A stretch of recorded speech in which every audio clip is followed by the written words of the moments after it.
What is good, everybody? This is TAETRO and welcome back to the Lo-Fi Loft. Today I want to talk about a very important step in the music creation process, a step that I think a lot of people often skip because there's a lot of things to focus on and learn when you're trying to make music. You're trying to learn the basic fundamentals of music and music theory. You're trying to learn the technical ways to use your gear and use your software, and it's just like information overload. You're trying to master it all, but then when you finally sit down to make your actual music, you forget that usually you were inspired to even start learning to make music because of some of the music that you love. And even if you're learning all these technical skills about software and music fundamentals, you need to take the step of analyzing the music that you love. I'm gonna tell you how to do that today and things to look out for, but I also just did this as a members only workshop where we literally take this process. It was like a 2-hour long process and we analyzed a full track, and you can see my step-by-step process there. If you become a VIP member now, you can still access the VOD, but if you want to join us for these members only workshops that are happening monthly, you can hit that join button down below. Become a member of the community, you get access to the Discord, you can also submit music to our track review streams, and you get free sample packs. So it's definitely worth becoming a member. That workshop we did was super intensive, but I'm going to give you the cliff notes in today's video. So what's the first thing you can easily identify about a track that you really love?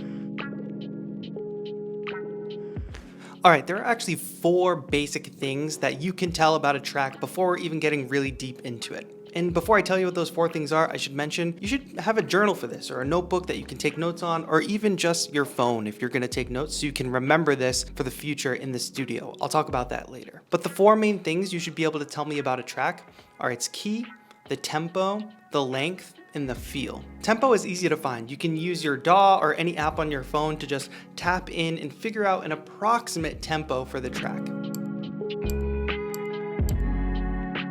Key might be a little more difficult for you to find if you don't have great ear training or if you don't know your scales too well, but usually you can Google most popular tracks and find some indication about what key it's in. But if you do want to hone that ear training or learn more about scales and keys, I've got the music theory series that's already out. You should watch that. The length, that's a no-brainer. You just look at the timestamp. But it's important to note because if you want to make music in a similar style and that artist is making 3-minute tracks, but you end up with a 6-minute track, you know that something's gone wrong. Or you can know that it's a conscious decision that you're trying to make music that's actually longer than your inspiration. It's totally up to you, but just be conscious of it. And finally, feel. Does the track feel slow and calming, or does it feel exciting, uplifting, or energizing? And don't be fooled, this isn't the same as tempo. Tracks can be at the same exact BPM and have different feels.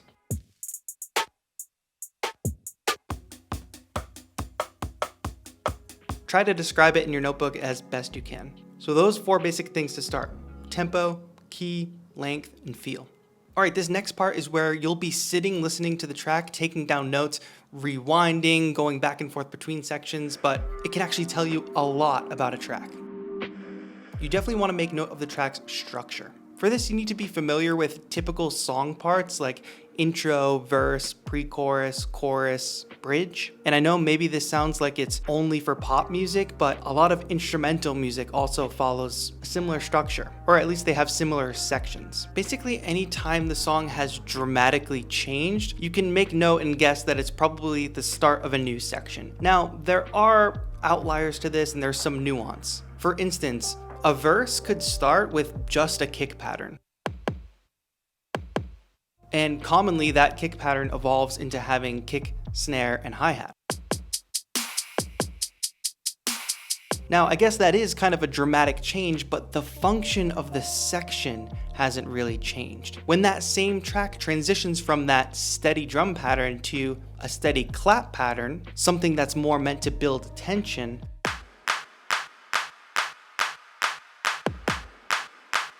so it's likely that indicates a section change. It's not all about the drums. Of course, another indicator is usually if a chord progression or a chord pattern changes as well. But just make note each time a section seems to change dramatically. The function of the section, not just the instrumentation. And as you're making note of that, you should be counting the lengths of those sections. So the intro is 4 bars, the next verse is 8 bars, then we go into an 8-bar pre-chorus, and the chorus is 16 bars. Just make note of that and count that. And next up is instrumentation. What are the actual sounds being used in the track? If you can't identify them, do your best to describe them, but there are some obvious differences. Like an 808 and an electric bass sound completely different. But to be even more specific, a clean 808 versus an 808 with heavy distortion and glide, those sound distinctly different, even though they're 808s.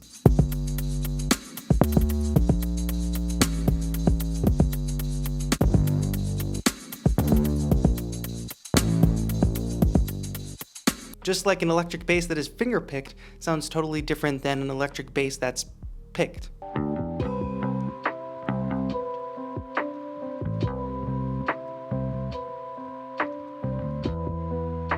Be specific, because you're going to use these notes to go make your own music, and you want to make accurate choices. All right, last major thing to look out for here is chord progressions.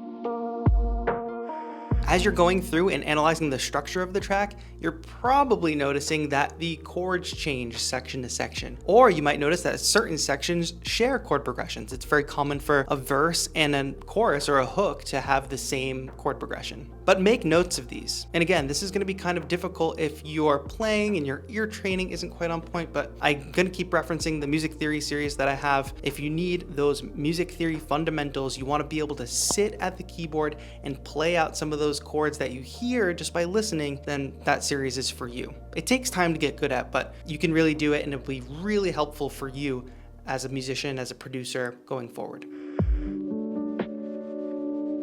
Okay, I hear you all asking out there, why? Why take this boring process of sitting with a notebook and taking notes? I just want to sit at my computer and make some music. There's a couple reasons this can really help you. Number one, if you don't understand why you love the music you love, or why you love the kind of music that you want to make, if you don't understand it in detail like we just talked about, then when you sit at your DAW, you don't know the quote-unquote rules of that genre. And it's not like all those rules have to be followed, but knowing them and breaking them is different than sitting at your computer and just trying to pull from memory and trying to recall what you're supposed to do to try to make that kind of track. What I see oftentimes in my track reviews that we do every month are people who aimed for a certain kind of music or who love a certain kind of music, but come out with a track that just has completely wrong instrumentation, or the length is way too long or way too short, or the structure of the track isn't quite right. And if they had taken the time to just analyze that music that they really love, they would essentially have